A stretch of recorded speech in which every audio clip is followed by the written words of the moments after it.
Hey, hey, hey. Y'all know my MO. Y'all already know it. It's easier for me to go live than it is for me to make these videos. Good morning, good afternoon, good evening. This is Pamela, and you are watching Pam Entertainment TV, where we review movies, television series, and incidents in pop culture to see how those incidents may or may not affect our daily lives. Listen, I told y'all for the past couple of days I have been on a roll. I have been in a good mood as far as making videos. So as things come on my mind, I will address it. Now, I have told y'all several times that when I am late to the party, I'm late to the party. But once I get here, I'll dance and show out. All right. So what am I talking about today? I am talking about Blade versus Blade. Now I have been hearing rumblings since the Deadpool and Wolverine movie, and shout out to them. They have hit the $1 billion mark.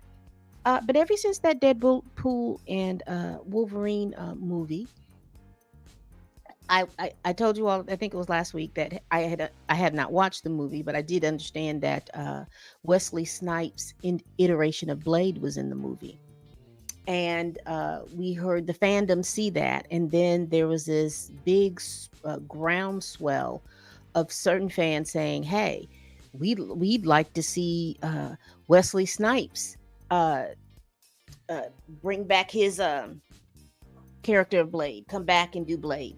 We definitely would like to see that." And I was going through some different articles and things like that. So I will tell you the articles that I just kind of perused. I perused the Screen Rant article written by Andy Bibakhet, and I perused the article off of CBR written by Monica Coleman. And let me see, I thought that there was one more. Might not have been. Yeah, those are the two articles. I only perused those two articles. I'm not going to pull them up. I'm just going to give you my quick little thoughts on this.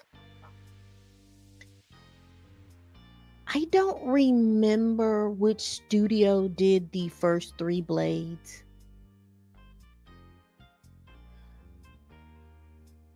I'm not sure which one of those, did the first three Blades. But if that studio, in conjunction with Marvel, wants to do a Blade movie,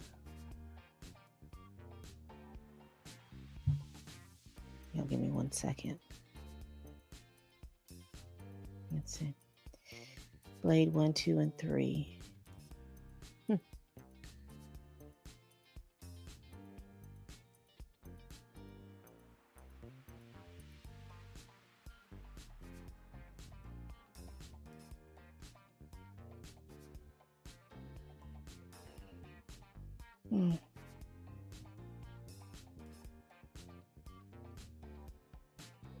Whichever studio did this, I don't remember. And I'm getting, how when you go through IMDb, you got to go through so much crap to get to what you really want to get to. But if that studio, in conjunction with Marvel, wants to do a Blade movie, that's fine.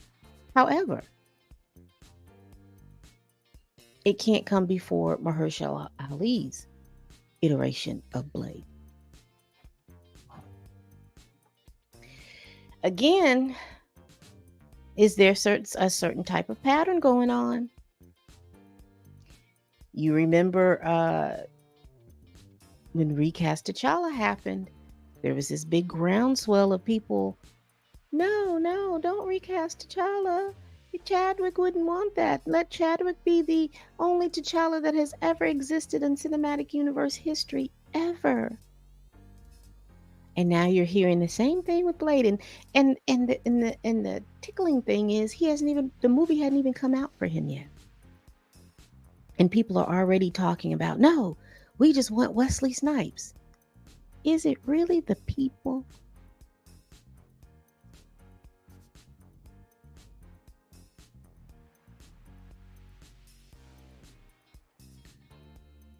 I have been that person. I want to see the new Blade movie. I want to see Mahershala Ali's iteration of it.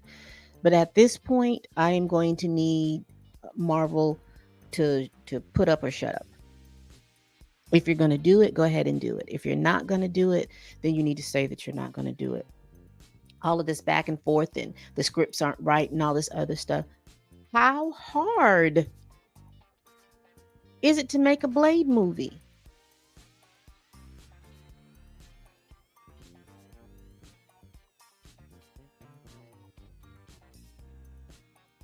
It's not that hard, y'all. I mean, and don't mishear me. I know that I am not a movie person or anything like that, but you can have Blood of the Vampire movies. You could have, Hell. What was Hellsinger? What was the name of that vampire? You could literally take those scripts, get AI to mush them together, and you've got something. Because at this point, because you know, as a staunch person against AI and AI scripts, at this point, you can do an AI script on Blade and put it out there.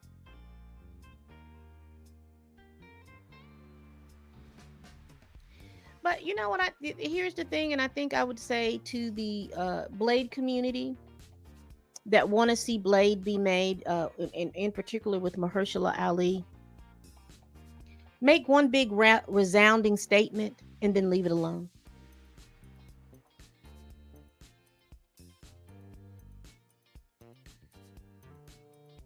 Just do that, because y'all, I'm because you know, I don't know if you've been following me for a very long time,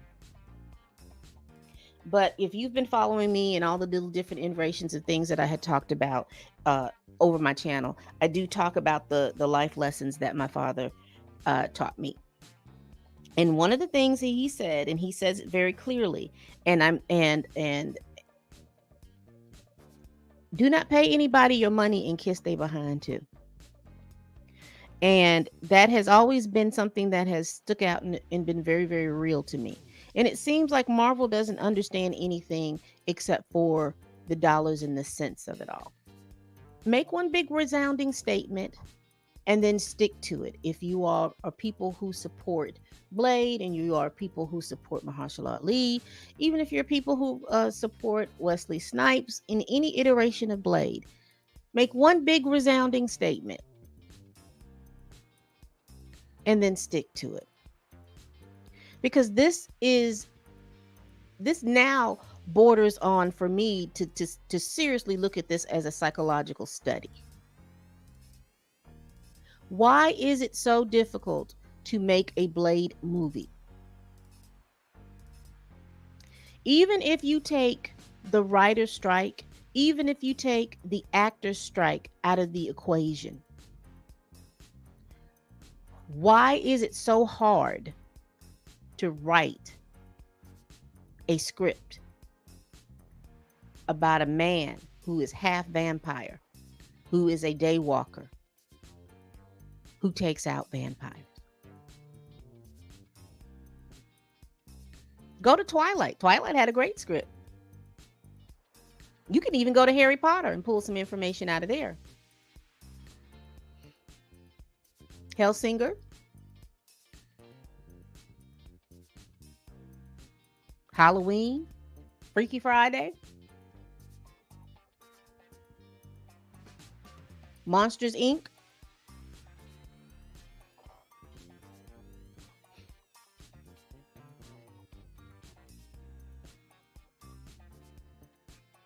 Jujutsu Kaisen.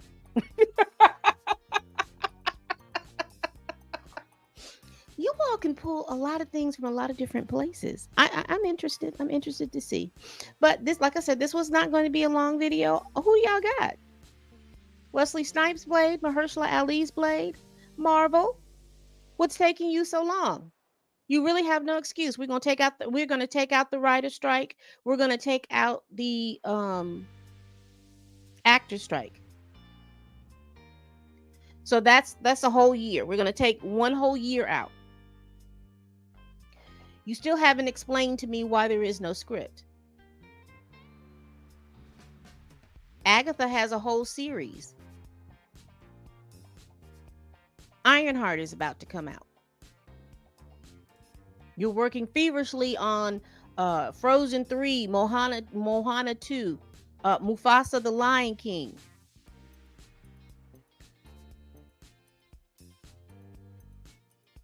And speaking on that, y'all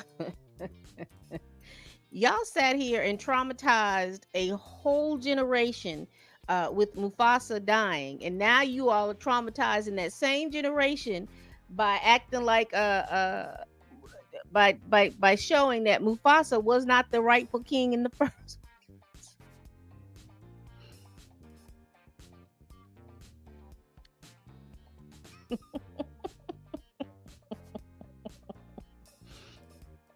Ooh, Disney, stay traumatizing folks. Y'all done traumatized a whole generation about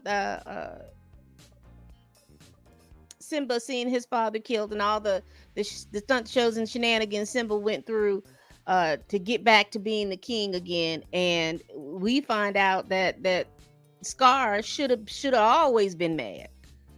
Scar should have killed Mufasa.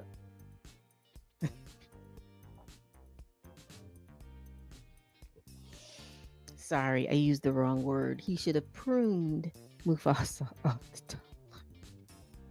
Jeez.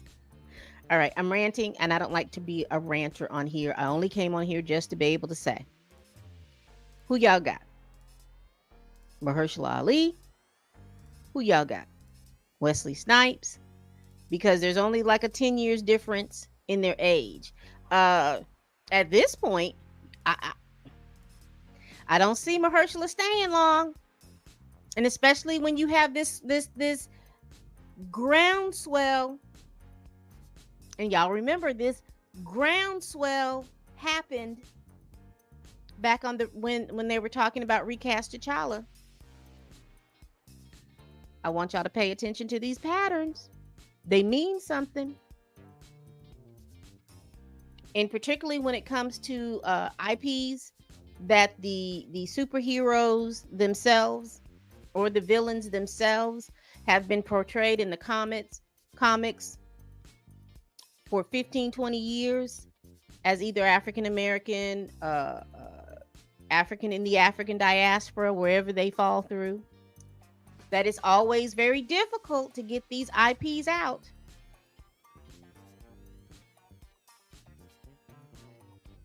All right, people. We do this every week. Please like, comment, and subscribe. Please share this video if you care. Please tell a friend, tell a kin, tell a coworker, tell that heifer that you can't stand that I'm over here making these videos. And if you want to support the channel, please hit that like button. Also, please subscribe. There are strolling down the screen is my Cash App, and also memberships are available. And share this video. That helps me and it helps my engagement. All right. And as always, people, who y'all got? Blade versus Blade. Bye-bye.